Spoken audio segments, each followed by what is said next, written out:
Hey everyone, before we get to the episode, I want to tell you all about our presenting sponsor, Tall Slim Tees. I have spent the last few weeks of warm weather in my perfectly fitting crew and v-neck tees, but with fall around the corner, did you know the guys at Tall Slim Tees offer longer sleeve options as well? They even have thermal wear for those cold nights that are fast approaching. Everything about their clothing is absolutely perfect for a taller, larger than average man or woman, and for my listeners, they want to save you 10% on your order by entering promo code KOREA10 at checkout. That's the word Korea and the number 10. Such a wide variety of styles at amazing value and an extra 10% in savings as well. There is simply no reason to not head to tallslimtees.com today and get you or someone else you know a stylish shirt that fits perfectly. That's tallslimtees.com. Let's get to the show. Listen to what your body's telling you, listen to what your brain is telling you. Boy, when you align with what's important to you, it's everything's so much easier.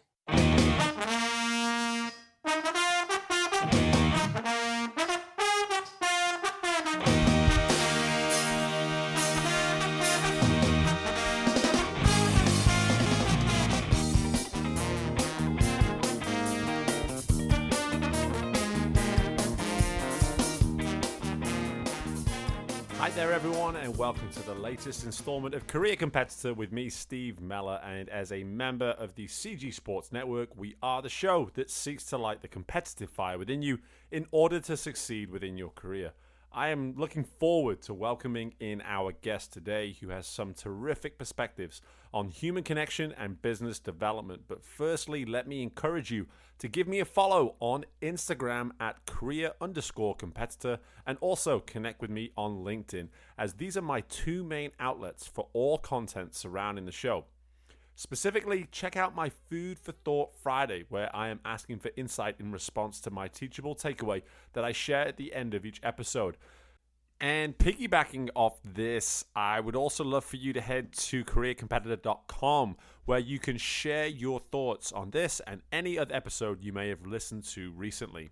Now for this episode, and we welcome on an entrepreneurial expert with customers and clients the world over, Mike Brcic, thanks to his successful ventures with Sacred Rides and most recently Wayfinders, a company that specializes in creating a tight-knit community of incredible entrepreneurs bonded by peak experiences and epic adventures in spectacular remote locations around the world. Mike's work with Wayfinders and throughout the past 2 decades for that matter has focused on providing experiences and opportunities for people to build true and authentic connections. Mike's approach to his entrepreneurial life is a great example on the importance of knowing your company's mission in its purest form before trying to share it with the world. Throughout our conversation, I encourage you to listen out to Mike's comfort in who he is and the power that has had on getting him to where he is today. So let's welcome in Mike Brcic to Career Competitor, and I hope you all enjoy.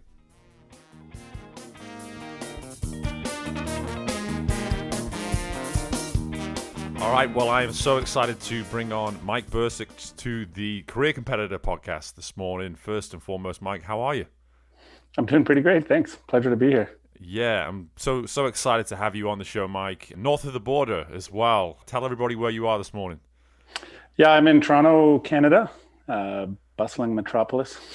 Yeah, and you're one of the handful of people now that I've been fortunate enough to benefit from reaching out to me, and I'm always just so incredibly humbled when I get that opportunity to connect with someone that if it wasn't for this show, we probably wouldn't have the opportunity to do so. And the 30 minutes that we had a chance to speak on the phone prior to this interview told me everything that, this is going to be a really fun discussion and a great opportunity for our listeners to take away some fantastic insight from a guy that's done a heck of a lot. Let's be honest. So, Mike, before we go into much of what you've done up to this point, why don't you tell everybody what it is you're doing at the moment today? Yeah, so I've been an entrepreneur for 24 years. Coming up, I think this will be my 25th anniversary coming up as an entrepreneur, for better or for worse. I sold my last company in February of 2019. And for the last 3 years or so, there was a bit of an overlap between the two companies. I've been running a company called Wayfinders. And basically what I do is I put on sort of adventure retreats for entrepreneurs in crazy places around the world, like the Amazon, Greenland, Rwanda, Bhutan, Fiji. And we have a lot of fun, but ultimately the goal is create an environment where people can connect on a really deep level and forge the types of connections that are going to endure for their whole lives. And for an entrepreneur who's always dealing with some sort of challenge and battle and whatever, it's super valuable to have a great network of people who are kind of in the trenches with you and they understand what you're going through. And that's I get a lot of pleasure out of, and a lot of other projects that I do that are just designed around human connection.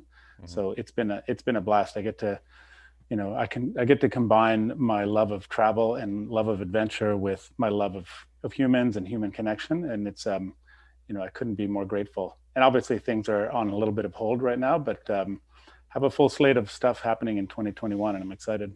Yeah, that sounds great. I'm so happy to hear that 2021 is already filled with plans for you to get things back up and running. And I'm sure you've been negatively affected by some of this stuff this year, but at the same time, I think the purpose behind your company was just something that when you explained it to me initially, it just resonated so much with me, because I love to connect with people that are going through what I'm going through, whether that it can be a very positive experience of what you're going through. And the intricacies, let's say, of being an entrepreneur, I can assume are just multifaceted, and everyone's dealing with things in such a variety of ways, and having that opportunity to connect with people that can certainly empathize with what you're going through, but maybe offer insight that you didn't even think about, but doing it then in a just incredible environment, whether it be a rainforest, whether it be Greenland, as you mentioned. I think it's just such a fascinating company, and we'll certainly learn a little bit more about that later on. But a big part of you coming on this show specifically is your background, not just in recreation with what you've been doing professionally, but prior to that, all the way back when you were younger, playing sports. Tell us a little bit about your background playing sports. Yeah, when I was a kid, my parents kind of supported every whim, and I had a lot of sporting whims. So my first one was skiing. I think I was probably about 4 years old when my parents put me on skis, and just totally fell in love with that, and still am to this day. Mm-hmm. And that continued through childhood and high school, playing football and rugby, in university playing varsity level rugby. And university was also where I discovered mountain biking, and it's funny, back then that would have been late 80s, early 90s, and that was sort of the birth of mountain biking, or when it really took off. Right. It's kind of the birth was late 70s in California, but then in the 80s it really took off and became this mainstream sport. And it had I think it was Mountain Bike Action or some mountain bike magazine, and in the back they had all these mail order things, and I didn't have enough for a whole bike, but I ordered myself a frame. Right. And then that frame hung on my wall until I could buy a front fork. And then, Wow. A few weeks later or a month later, I bought a front fork. And this bike probably took about 8 months before I had all the money to get it, buy all the parts. And it just came together piece by piece, and probably cost me, twice as much as it would have to buy a whole bike. But when that thing was done and I took it out on the trails, I was just instantly hooked. It was like this just mind-blowing experience of like being out in the woods on a bike, and your mind is super sharp and focused on what's right in front of you, and it's this incredibly meditative experience. And then little did I know that would turn into a 24-year career. Yeah, and let's move right into that, because I think this is where this makes a lot of sense to tell everybody what that first company that you alluded to earlier was that you sold in early last year. Tell everybody about the story of your previous company. Yeah, so the day after my last exam, I decided I didn't want to be an economist, which was what my degree was in, and I didn't even know what that meant, and I just knew it wasn't for me. And the day after my last exam, I piled everything into my Volvo station wagon and drove out to the mountains of British Columbia. Ended up there in this beautiful little ski town called Fernie. Within 3-4 months, I got fired from 3 different jobs, and that was a hard lesson in understanding that maybe I'm not such a good employee and I don't work well for others. Right. I was just walking along the river trail in town with a friend, trying to figure out, what the heck am I going to do now? Mm. I think in this small town of 6,000 people, my name has probably been dragged through the mud by now. And so he said, "Well, you love mountain biking, and there's all these amazing trails around here, and more tourists coming to town. Why don't you see if people pay you to take them out on the trails?" And that seed kind of got planted in my brain, sat with it for a few days, and decided, what the heck, let's give it a try. And ended up convincing a different friend to join me on this venture. And we got our first $10,000 loan, bought a fleet of bikes that we were going to use for rentals, and hung up a sign on the highway, and that was it. And our first year, we actually only had one customer. Wow. We For 1 day trip, and but I took him out on the trails, and I think we drew straws for who was going to take him out. And I just had this big grin on my face the entire day. I couldn't believe somebody was paying me to go mountain biking for the day. Right. And thankfully we did enough bike rentals that it made that season, not a total disaster, but that was all we needed. He ended up leaving about year 5, but the company just kept growing and growing. And we started offering overnight trips. I think it was about year 10 we started going internationally, so trips to Peru, Chile, all over Europe, Nepal, New Zealand. By the time I sold the company, we were in about 45 different countries around the Wow. world, and 60 plus staff around the world. And it's kind of crazy to look back and think just this little idea just took off all over the world. And we ended up winning a ton of awards for what we were doing, and just it was a blast, Yeah. for about 20 of those 23 years. And then the last few years, I kind of got a little bit too big for my britches and stressed myself out. But yeah, it was an incredible ride. Yeah. Wow. Yeah. Pardon the pun there, right? Yeah. In terms of just the whole story, these are the stories I love. This is one of the beauties of this show, is I get to hear some of these stories, and to hear that it started with a guy who just could only afford a bike frame, and that bike frame turned into a bike, which turned into a hobby, which turned into 23 years of your life. Like, it's wild to think how that sort of thing can happen, and hearing that the whole story came from just this seed being planted by a friend to just, hey, do what you do, but take someone with you. It's such a simple concept, but as you explained there, in terms of where it then grew to, you took a very sort of simple seed that was this idea, and turned it into this extremely complex yet incredibly probably rewarding process, not just for you as the person who was running it, but obviously for anybody that was fortunate enough to be on these trails and be on these trips with you too.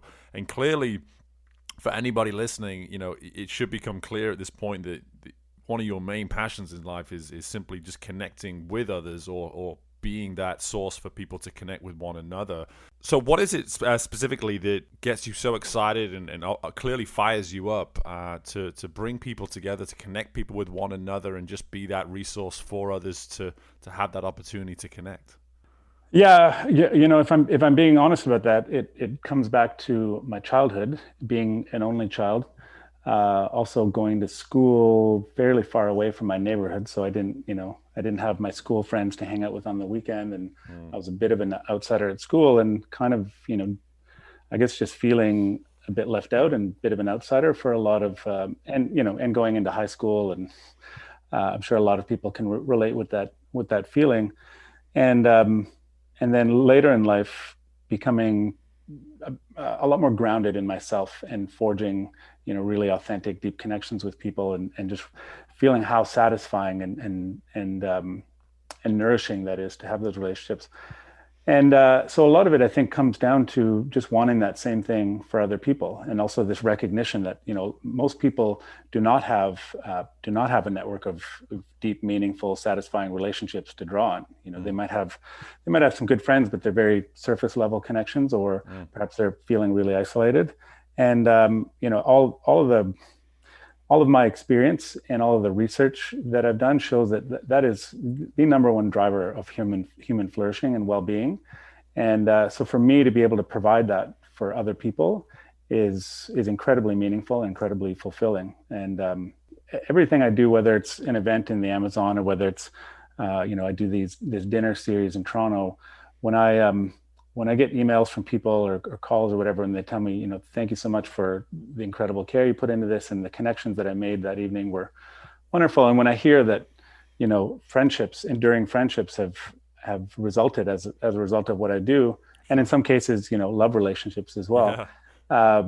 It's incredibly satisfying. It's an amazing feeling to provide that for people. So that keeps me going. It pretty much permeates everything I do. It really is. It really is fascinating to me because, again, at the surface level of this, it's like there's a guy who's for 23 years running a mountain bike company with the opportunity to go on excursions, and at the surface level, that's what people probably see. That's what people probably assume, and underneath it all, and this is, in my opinion, undoubtedly why it was successful, is this personal mission of yours to connect people, and doing so from a place that is extremely near and dear to your heart. And this is something that I could not be in any more agreement with in terms of just that ability to connect on a deeper level and have specific people in your life that, honestly, there should only be about 4 or 5 in my opinion within that circle that you can truly say, hey, on any given day, I know I can reach out to person A, person B, and that they're going to be able to pick up a phone, and we're going to be able to have the conversation that I need to have in that moment. And this is something in this generation that is so hard to get people to understand, is that you're actually not supposed to have 500 friends. It's that's not a normal thing. And again, I work on this with my athletes all the time when they tell me how maybe they fall, have a disagreement with someone that they consider to be a friend, and the more you start to talk to them, you realize they've never really had a serious conversation with this person. So it's hard to categorize them as a friend, and hearing you sort of talk about the way you define connection and the way you define relationships, I think is something that is a message that people need to really understand, especially of this generation going into the workforce now. You probably aren't going to be best friends with the person sitting next to you in the office, but you can work on building a connection, and who knows, maybe that will turn into a friendship. But the connection is paramount. The connection is the first thing that must come, and I love hearing that you're able to provide something like that. And for someone who's a former athlete, you've turned entrepreneur, what has sport and exercise meant to you in terms of just defining who you are? Because I love how you mentioned before, mountain biking was this meditative exercise for you at first. What has sport and exercise done for you as an individual, would you say? Well, I mean, bringing it back to this issue of human connection, I would say my experiences with sport in my formative years were some of my first experiences with deep human connection. And one thing I've found both with what I do currently, my current company, what I did with my previous company, Sacred Rides, is that when you take a group of people and you put them together to confront challenges, and that could be climbing a monstrous climb at 4,300 meters in Peru, or it could be taking on the number 1 ranked team in Ontario rugby, who are outweigh you by 30 pounds. When you do that together, confronting those challenges together, it's like this glue of human bonding. It brings people together when they're confronting challenges together. And so that's what sport has brought to me. And same when I just go out for a ride with my friends. We'll go. We're going to go out today, and we'll just maybe 2 or 3 of us.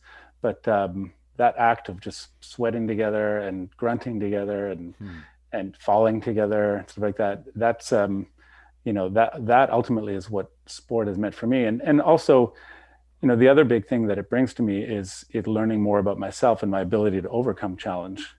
And learning about my ability to push through things when everything in me is telling me to quit.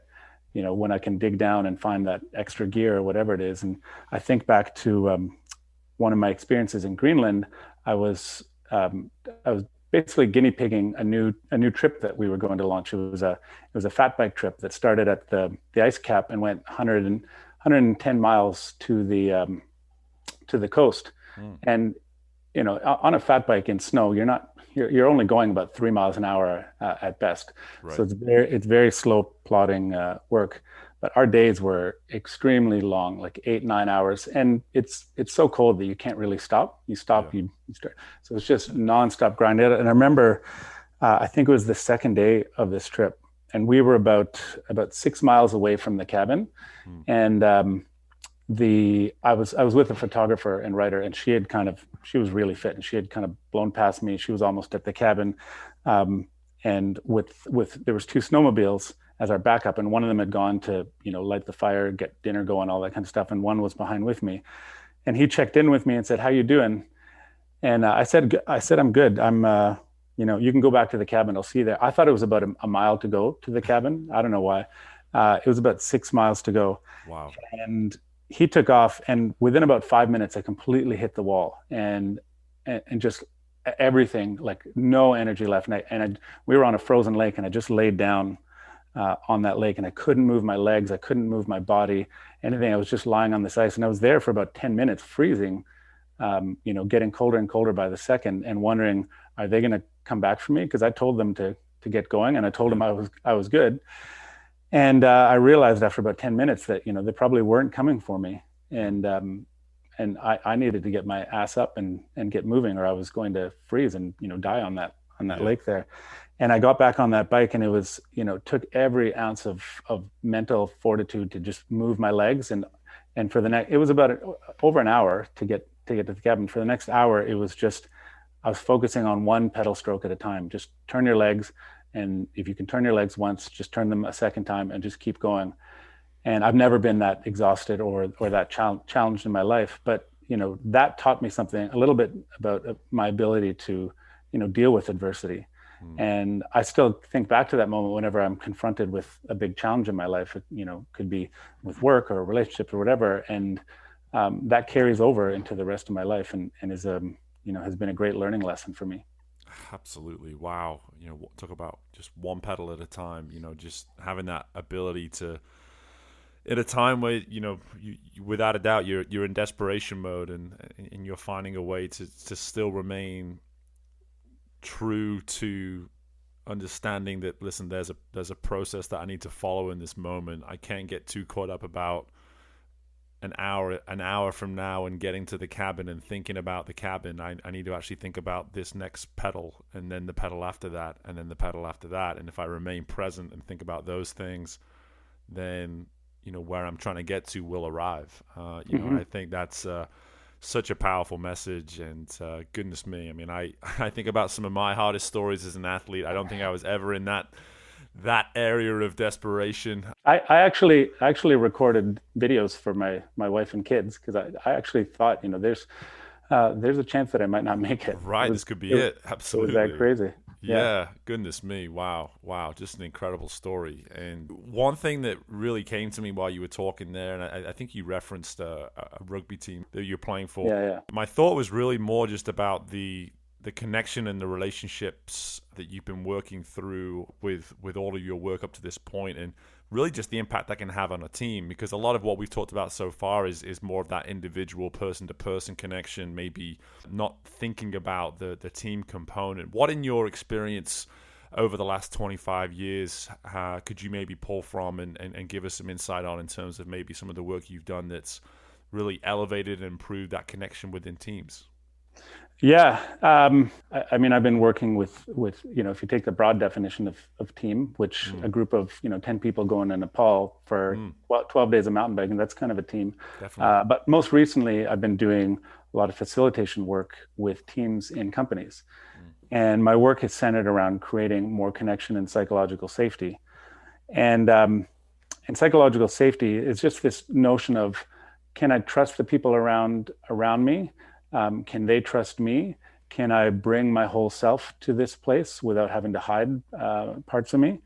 And so Google did this. It was called Project Aristotle a few years ago, and they did this exhaustive study. Google obviously has a lot of teams, Sure. thousands of them throughout the company, and they wanted to know, what is it that makes some teams successful and others not so much. And what they found was the number one predictor of team success and productivity was psychological safety. And that carries into all sorts of environment. If you have a team who, are made up of individuals, but they function they function as a unit towards a common goal, the more you can create that connection and psychological safety, the better they are going to be at achieving that goal. And so if you take that, for instance, to a sports team confronting some pretty serious challenges, and, in the case of that game against Waterloo, I'm lining up against people who are 30, 40 pounds bigger than me and can break me into little pieces. I really have to rely on my teammates in an environment like that. And if I have that, that connection and that psychological safety, and we know we can rely on each other, and we know that we're united against the same goal, and there isn't a lot of, unspoken stuff. And the thing is, when you have psychological safety in a team, it means that people can bring the stuff that might normally go unspoken. And when it goes unspoken, those issues and whatever, they fester, they become bigger and bigger. And that's when teams can break down. And then you think, well, geez, I'm not going to put myself out there for this team or for this person, because I don't give a rat's ass about them. But when you create that connection among people, they care for each other, and they want to go the extra mile for each other. And, creating that connection, it's not rocket science. You don't need facilitators or whatever. It's just creating time and space for natural conversations to occur. And, you can seed those questions, like what was one of your most challenging moments as an athlete, or what was your highlight as an athlete, and people just being able to share stuff like that, and just learning more about each other as human beings. That is incredibly bonding, and that's what creates that safety that drives teams forward. Absolutely. Psychological safety is a term that's very new to me, and I love it. I think it's all encompassing in terms of just, like you alluded to, trust, but at the same time, that desire to be vulnerable with one another as well. And I think that is such a powerful concept, something that I've always been preaching around people that I get to influence. I think vulnerability is something that we take for granted.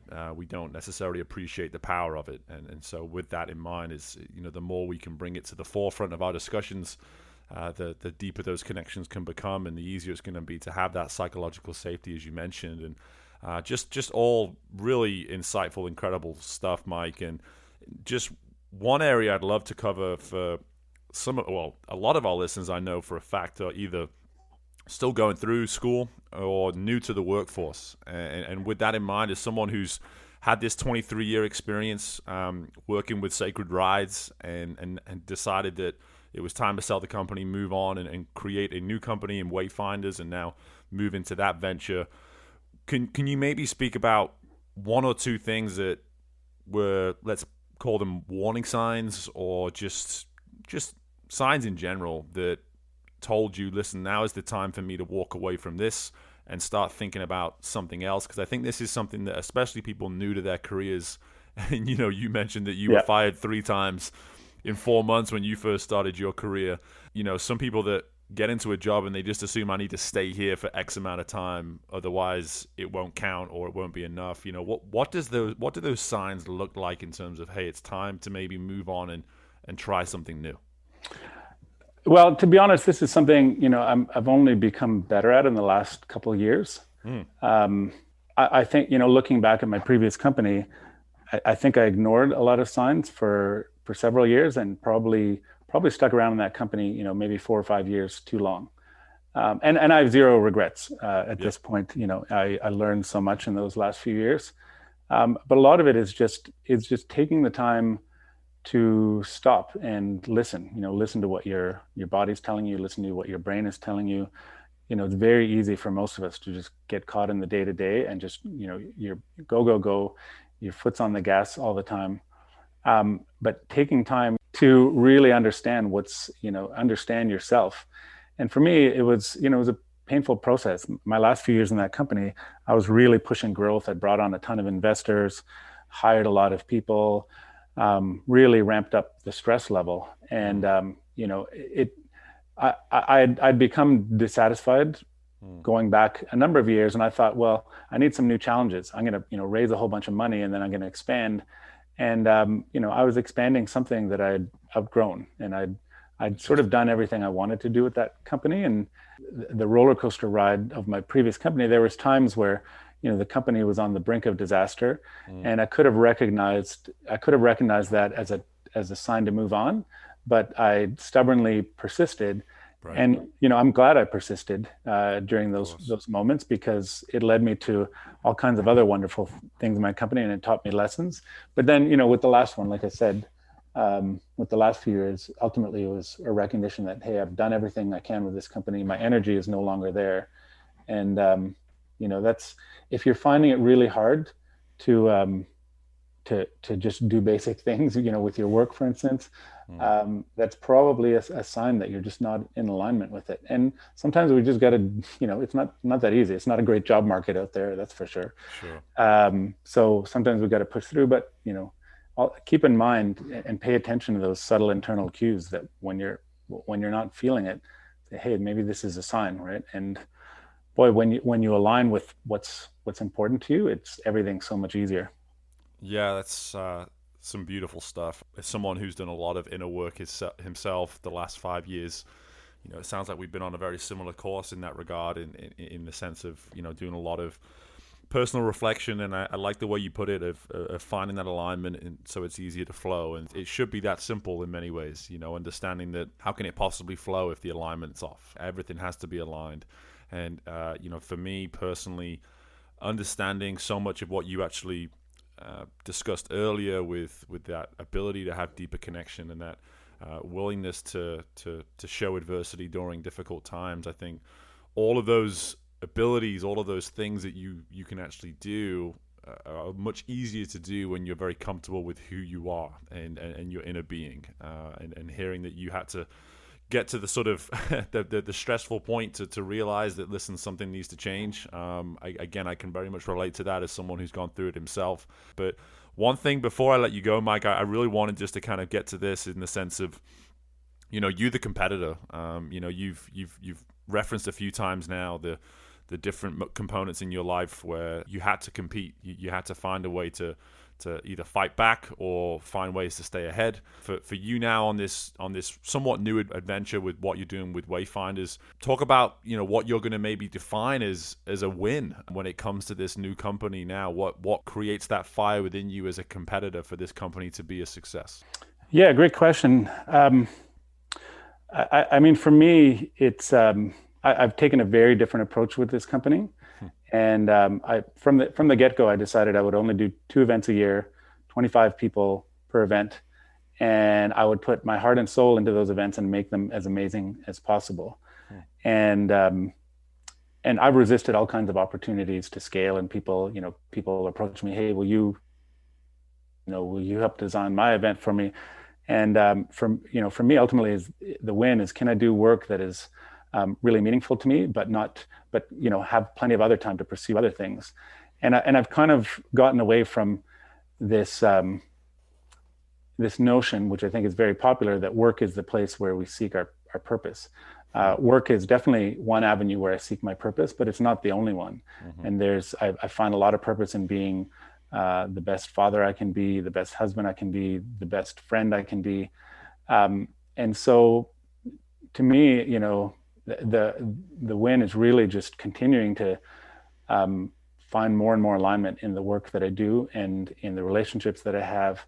And that's ultimately a process of just more and more self-discovery.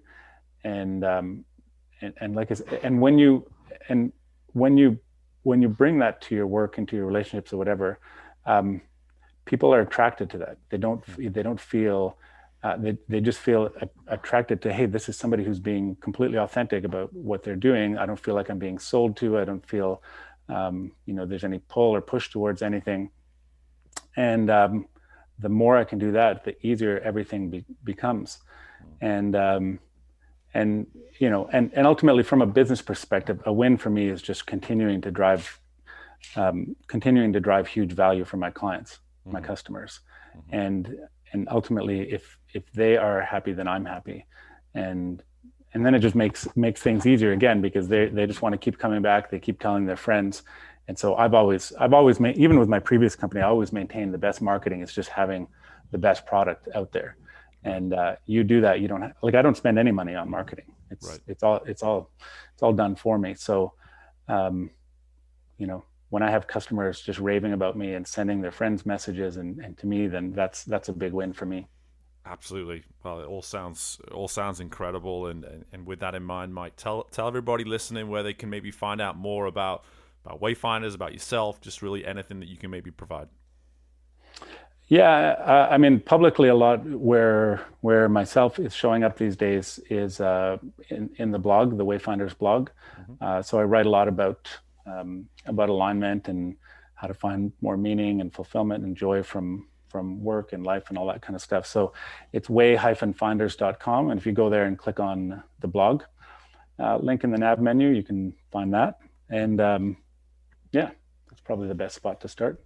Love it. I'll certainly be navigating over that way at some point soon then myself. And Mike, honestly, this has been such a pleasure, and I knew it would be. I knew it would just be such a wonderful opportunity for our listeners to get some new perspective on a few different things. But I've also found a great ally, let's say, in someone who's trying to do very similar things to myself. And I really appreciate your time today. Thank you for your vulnerability. Thank you for your just authenticity throughout, and all the best to you for the remainder of this year and obviously heading into next year too. Thank you. Yeah, I appreciate what you do as well. And my thanks to Mike for joining us on the show today. And as always, we'll finish with my career competitor keys to success, starting with my competitive call, which for this episode is alignment. A term that is rarely used, but one that I connect with enormously when it comes to my day-to-day. I love the obvious comfort that Mike has with his approach to life and the simple way he can then apply who he is and his mission to his work. With the many roles we have in our lives, we don't want a conflicting version of ourselves every time we transition from one area to the next. There will obviously be different ways we maybe interact, let's say, if we are in our role as a parent 1 minute and then in our role as a supervisor, for instance, the next. But if we can all look at ways to implement more alignment with our thoughts, our actions, and in our relationships, then we will eventually establish more consistent values and a personality we can seamlessly implement across our many roles in life. Next is my teachable takeaway. Do you have deep connection with those closest to you? We hear the term inner circle a lot when it comes to who we allow to influence us on a day-to-day basis. Too often we are listening to people that happen to be around or in a position to influence us, and we have simply allowed them to get close enough to do that without maybe ever recognizing if that is a healthy thing or not. If you know who your handful of people are that can get close enough to you to influence you daily, ask yourself if you have a deep enough connection with them in order to allow them to play such an integral part in your performance and, most importantly, within your mindset. And finally, my motivational move. Strive to keep going, one pedal stroke at a time. When it comes to the entrepreneur approach, you learn quickly to work to keep going with or without the support. But I think we can all take motivation in the literal version of this that Mike shared in his story on the fat bike adventure, finding himself stranded on the verge of freezing to death. Within your role today, how often might you look at situations feeling like you are totally isolated, struggling with no help in sight? Maybe we have the opportunity to ask for help, but sometimes the expectations on us or the deadline that has been set leaves us no time for such an option. Having the tenacity to keep going while acknowledging it might need to be just fractional steps forwards at a time is something that can keep us in a more optimistic and motivated mindset. If we have any hope of maintaining enough momentum to move towards the end goal, then sometimes it all starts with a pedal stroke sized effort or accomplishment to get us heading in the right direction. I hope you enjoyed both my discussion with Mike and my keys to success, and I also hope you enjoyed the show enough to leave us a 5-star rating on iTunes, to subscribe or follow the show, and that you will also be able to join us for our next episode very soon. Until then, best of luck with everything you have going on within your world, and bye for now.